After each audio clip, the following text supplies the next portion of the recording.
दोस्तों हम लोग आज पढ़ेंगे बक्सर का युद्ध जो कि 1764 ईस्वी में होता है। और इसकी पिछली वीडियो में हम लोग ब्लैक होल की घटना जिसको हम लोग काल कोठरी की घटना के नाम से भी जानते हैं और इसके अलावा प्लासी का युद्ध पढ़े थे जो कि 23 जून 1757 ईस्वी को हुआ था, जिसमें देखे थे कि किस प्रकार से जो प्लासी का युद्ध रहता है, जो लॉर्ड क्लाइव है ये धोखा देता है एक प्रकार से सिराजुद्दौला से बदला लेने के लिए। क्योंकि जो ब्लैक होल की घटना हुआ था ना, जिसमें 146 लोगों को क्या किया था ना, सिराजुद्दौला एक कमरे में बंद कर दिया था, जिसमें से 123 अंग्रेज मर गया था। लोगों को नहीं, अंग्रेजों को बंद कर दिया था क्योंकि अंग्रेज बदमाशी कर रहा था। एक बाउंड्री कर रहा था अपना, कलकत्ता में बाउंड्री कर रहा, किलेबंदी कर रहा था फ्रांस से बचने के लिए, फ्रांसीसियों से। तो परमिशन नहीं लिया था सिराजुद्दौला से। तो क्या किया कि 146 लोगों को पकड़ा, एक छोटा सा कमरा में बंद कर दिया। उसमें से एक जो बचता है उसका नाम हालवेल रहता है। वो बचते बचाते किसी प्रकार से जाता है, सारी बात बताता है। तो क्या करता है कि अंग्रेज सिराजुद्दौला से बदला लेने के लिए ही, जो इसका सिराजुद्दौला का जो सेनापति रहता है जिसका नाम रहता है मीर जाफ़र, मीर जाफ़र वो क्या करता है, ये अपने तरफ कर लेता है। मीर जाफ़र के अलावा इसका जो मसेरा भाई रहता है शौकत जंग, घसीटी बेगम जो मौसी रहती है, ये सब उसके तरफ हो जाता है। और लगभग लगभग मुर्शिदाबाद से 22 मील दूर एक पलासी नाम का गांव रहता है जहाँ पर दोनों सामने होता है, यानी सिराजुद्दौला और अंग्रेज। और इस प्रकार से क्या होता है कि प्लासी के युद्ध में सिराजुद्दौला हार जाता है। जब हार जाता है और सिराजुद्दौला को मार देता है कौन, मीरन मार देता है। तब क्या करता है, ये मीरन कौन था, तो मीरन मीर जाफर का बेटा था। इस हम पिछले वीडियो में हम पढ़े हैं हम लोग, ठीक है। तो अंग्रेज क्या करता है, अब मीर जाफर को बंगाल का नवाब घोषित कर देता है और मीर जाफर से ज़बरदस्ती क्या करता है, बंगाल का पूरा खजाना ले लेता है। तो इस प्रकार से मीर जाफर क्या हो गया था, एक प्रकार से कठपुतली बन गया था। वो किसका, अंग्रेजों का बन गया था। ये सब देखे थे। उसके बाद फिर आया था मीर कासिम आया था। तो मीर कासिम भी कुछ ना कुछ किया, मगर ये कुछ अच्छा था। जैसे कि मुंगेर में एक बंदूक का कारखाना स्थापित कराया था और भी जो भारतीय व्यापारी था इसको मतलब व्यापार करने का छूट भी मिल गया था। अब क्या हुआ ना, जिसके कारण से अंग्रेज को जब पता चला ना, तो मुंगेर पर आक्रमण कर देता और जो मीर कासिम रहता है ना, मीर कासिम मतलब कि पराजित हो जाता है। जब आक्रमण करता है ना मुंगेर पर अंग्रेज, तो जो मीर कासिम रहता है, मीर कासिम, वो मीर कासिम पराजित हो जाता है और ये भागता है, अवध की ओर भागता है। और अवध की ओर जब भागता है ना, तो ये मिलता है, दो तीन आदमी से मिलता है। एक मुगल सम्राट आता है शाह आलम द्वितीय, अवध के नवाब, अवध भागता है तो अवध के नवाब सुजाउद्दौला, ठीक है। सिराजुद्दौला और सुजाउद्दौला में कन्फ्यूज नहीं होना है। सुजाउद्दौला ये सब मिल करके यानी तीन आदमी हो गया। इधर से हो गया हमारा मीर कासिम, मुगल सम्राट हो गया, मुगल सम्राट की बात करें तो शाह आलम द्वितीय, और फिर साथ में अवध के नवाब की बात करें तो सुजाउद्दौला। तीनों मिल करके एक संगठन बनाता है। यही तीनों मिल करके ही बक्सर के युद्ध में अंग्रेजों को क्या करता है, सामना करता है। हालांकि बक्सर के युद्ध में हार जाता है, ये तीनों तीनों का संगठन हार जाता है क्योंकि अंग्रेज अब क्या हो रहे थे, मजबूत हो गए थे बहुत ज़्यादा। तब इसी को हम लोग देखेंगे आज की वीडियो में। बक्सर का युद्ध हमारा जो मेन टॉपिक था, बक्सर का युद्ध है, वो थोड़ा सा समझाएं पीछे का, ताकि आपको थोड़ा सा कनेक्ट हो सको आपस पे, ठीक है। तो यहाँ पर वही है, देखो जो यहाँ तक कल हम पढ़े थे ना हम लोग, किस प्रकार से क्या हुआ था। सब ये एक प्रकार से ग्रुप बना लिया था और फिर इन लोग का सामना होता है बक्सर के युद्ध में। तो अभी पढ़ेंगे बक्सर का युद्ध जो कि 1764 ईस्वी में हुआ था। तो अंग्रेजी ईस्ट इंडिया कंपनी एवं भारतीय शक्ति के बीच में 1764 ईस्वी में बक्सर का युद्ध हुआ था। बक्सर का युद्ध में अंग्रेजी सेना का नेतृत्व कैप्टन मुनरो कर रहा था। याद रखना इसको कि बक्सर के युद्ध में जो अंग्रेजी सेना का नेतृत्व कौन कर रहा था, कैप्टन मुनरो कर रहा था। और प्लासी के युद्ध में कौन कर रहा था, लॉर्ड क्लाइव, है ना।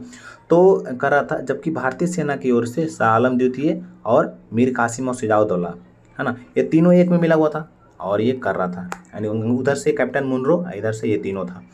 बक्सर का युद्ध एक वास्तविक युद्ध था। इसमें कोई ये धोखा नहीं किया था, कोई जालसाजी नहीं किया अंग्रेज, ये वास्तविक में लड़ा था बक्सर के युद्ध में। बक्सर के युद्ध के समय जो बंगाल का गवर्नर था वह था वेंस्टी टाड। 1760 से 1765 ईस्वी का कार्यकाल है। ये सवाल आ जाता है एग्जाम में, इसको याद रखना है कि जब बक्सर का युद्ध हो रहा था तो उस समय बंगाल का गवर्नर कौन रहता है, तो वेंसी टाड रहता है। अब आगे देखते हैं। कैप्टन मुनरो की सेना भारतीय गठबंधन सेना से श्रेष्ठ थी। जो कैप्टन मुनरो की जो सेना थी ना, वो भारतीय जो गठबंधन जो किया था ना तीनों, उससे अच्छा था। भारतीय शक्तियों का बक्सर के युद्ध में पूरी तरह पराजय हुई, अंग्रेज का जीत हो गया। अंग्रेजों ने एक बार फिर से मीर जाफर को बंगाल का नवाब बना दिया। वो जो मीर कासिम था वो मीर जाफर का ही दामाद था, तो वो तो ये किया है, एक प्रकार से अंग्रेजों के साथ धोखा किया। तो फिर से ये मीर जाफर को ही बंगाल का नवाब घोषित कर देता है।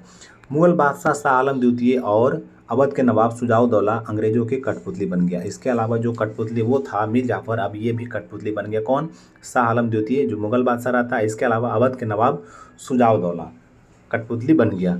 तो क्या हो गया ना, इसके साथ ना संधि किया गया। इलाहाबाद की संधि। तो इलाहाबाद की संधि याद रखना, पूछेगा कब हुआ था इलाहाबाद की संधि। जितना सारा संधि है ना, सबको संधि में एक जगह, सब संधि को एक जगह लिखना है। कब हुआ था, क्या कारण था, इसको देखना है, समझना है इसको। तो इलाहाबाद की संधि 1765 ईस्वी। इलाहाबाद की संधि 1765 ईस्वी अंग्रेजी ईस्ट इंडिया कंपनी और मुगल बादशाह के बीच हुआ था। किसके बीच में हुआ था, मुगल बादशाह। मुगल बादशाह कौन था, शाह आलम द्वितीय। ईस्ट इंडिया कंपनी की ओर से 1765 ईस्वी में लॉर्ड क्लाइव एवं मुगल बादशाह स्वयं इलाहाबाद की संधि पर हस्ताक्षर किया था। जब ईस्ट इंडिया कंपनी की ओर से कौन किया था, वो किया था लॉर्ड क्लाइव, जिसको जन्मजात सैनिक भी कहा जाता है। लॉर्ड क्लाइव किया था और मुगल बादशाह दोनों मिल करके इलाहाबाद की संधि पर हस्ताक्षर करता है। इस संधि के द्वारा क्या होता है कि जो ईस्ट इंडिया कंपनी है ना, वो ईस्ट इंडिया कंपनी को बंगाल, बिहार और उड़ीसा का क्या प्राप्त होता है, इसको दीवानी प्राप्त होता है। दीवानी मतलब फाइनेंशियल पावर भी इसके पास होता है। वहाँ जो भी टैक्स वगैरह होगा, जो भी टैक्स वसूलाएगा, वहाँ से सब पैसा किसको जाएगा, अब अंग्रेजों को जाएगा, यानी वही वो दीवानी प्राप्त हो जाता है, यानी फाइनेंशियल पावर अंग्रेजों को दे दिया गया। अब आगे देखते हैं। तो इस प्रकार बक्सर का युद्ध एक निर्णायक युद्ध था। इस प्रकार ईस्ट इंडिया कंपनी का अप्रत्यक्ष रूप से बिहार, बंगाल एवं उड़ीसा पर अधिकार हो गया। लॉर्ड क्लाइव बंगाल का प्रथम गवर्नर बन गया। इसी के साथ जो लॉर्ड क्लाइव रहता है वो बंगाल का प्रथम गवर्नर बना। तो जो लॉर्ड क्लाइव रहता है ना, वो 1765 ईस्वी में दो संधि करता है इलाहाबाद के। एक करता है 12 अगस्त 1765 ईस्वी को हुई इलाहाबाद की संधि लॉर्ड क्लाइव एवं शाह आलम द्वितीय के बीच हुआ था, जो को बता चुके हैं क्या क्या हुआ। और इसमें कंपनी को बिहार, बंगाल एवं उड़ीसा के दीवानी प्राप्त हो गया था, देखें अभी ये। इसके अलावा साथ ही कंपनी ने शाह आलम द्वितीय को 26 लाख रुपया वार्षिक पेंशन देने का समझौता करता है कि हम आपको 26 लाख रुपया वार्षिक पेंशन देंगे। ठीक है, अब आगे देखते हैं।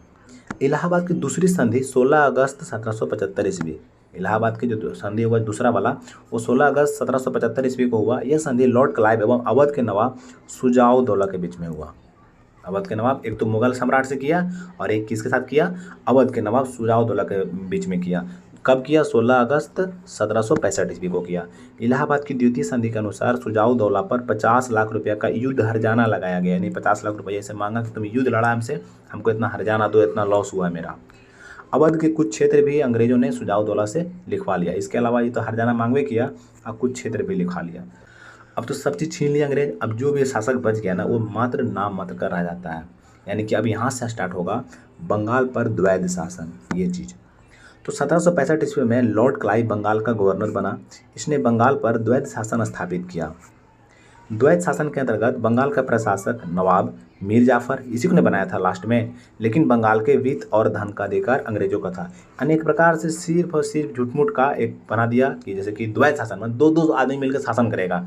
एक जो हो गया मेन हो गया, जो कहलाएगा राजा सम्राट जो बोलो, और एक हो गया कि पैसा का मालिक, सब चीज़ का मालिक कौन रहेगा, अंग्रेज रहेगा। तो पैसे नहीं रहेगा तो क्या कुछ होगा, क्या डेवलपमेंट होगा, पैसा तो अंग्रेज के पास है। ये तो नवाब झूठमूठ का कुछ है ही नहीं है ये।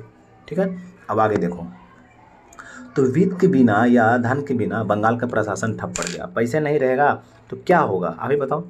ठप पड़ गया। द्वैध शासन के कारण, अंग्रेजों के लूट के कारण, है ना, भारत का सबसे समृद्ध प्रांत वो क्या आ गया, दयनीय स्थिति में आ गया। जनता का हालत खराब हो गया। ब्रिटेन में द्वैध शासन की बड़ी आलोचना हुई। ब्रिटेन में क्या हुआ, आलोचना किया, जिसके कारण वारेन हेस्टिंग के शासनकाल में बंगाल से द्वैध शासन को समाप्त कर दिया गया। मीर जाफर के बाद अंग्रेजों ने कुछ समय के लिए, इसी का पुत्र था मीर जाफर का नजमुद्दौला, नजमुद्दौला को नजमुद्दौला को बंगाल का नवाब बनाया था, मगर ये अयोग्य था। ठीक है दोस्तों, तो ये कुछ था बक्सर के युद्ध के बारे में।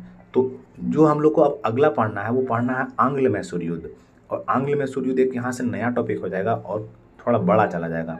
तो अच्छा है कि हम लोग यहाँ तक कंप्लीट कर लें, बक्सर का युद्ध तक अच्छे से समझ लें हर एक पॉइंट को, कि जैसे कि जो बक्सर का युद्ध था तो उसको कौन, आज हम पूछते हैं सवाल, बताओ आप, बक्सर के युद्ध का जो नेतृत्व तो कौन कर रहा था, बताओ। तो ये कर रहा था कैप्टन मुनरो। बक्सर का युद्ध हुआ कब था, तो बक्सर का युद्ध हुआ था 1764 ईस्वी में।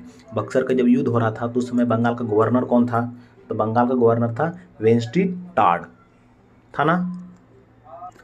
फिर अगर और सवाल पूछें तो पूछ सकते हैं इलाहाबाद की संधि कब हुआ था, तो 1765 ईस्वी में हुआ था। तो ईस्ट इंडिया कंपनी की तरफ से कौन जो है लीड कर रहा था, तो लॉर्ड क्लाइव था। संधि किया था, हस्ताक्षर कौन किया, तो ईस्ट इंडिया की तरफ से लॉर्ड क्लाइव किया, और इधर से मुगल बादशाह शाह आलम द्वितीय करता है। यहाँ तक हम लोग ये सब देखें ना, अभी देखें।